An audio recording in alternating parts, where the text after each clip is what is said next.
bem, tá bem. Mas eu gostaria de lhe sugerir, é só uma sugestão, é claro, que parassem de brincar de orquestra.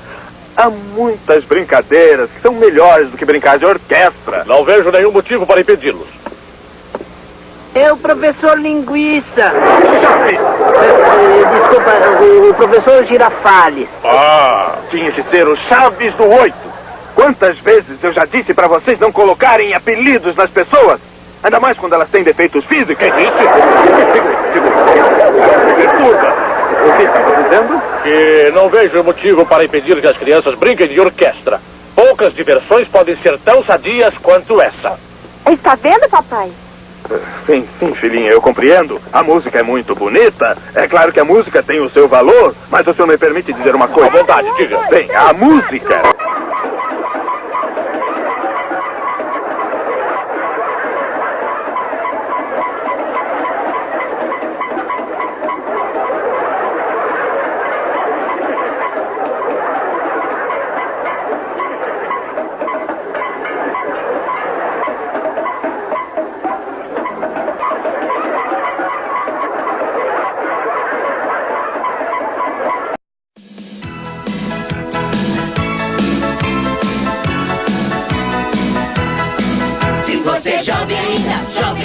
Jovem ainda, amanhã velho será,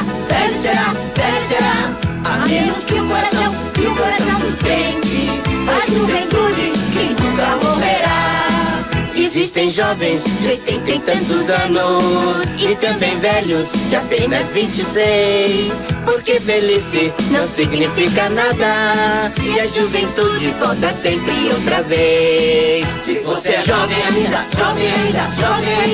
amanhã velho será, a menos que o coração sustente a juventude que nunca morrerá. E você é tão jovem quanto sente, pode apostar, é jovem pra valer.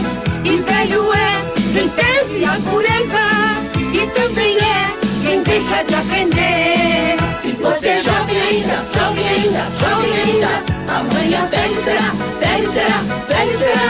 a menos que o coração sustente a juventude que nunca morrerá.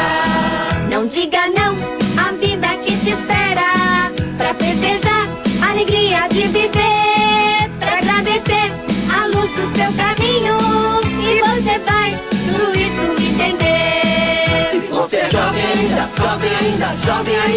amanhã velho será,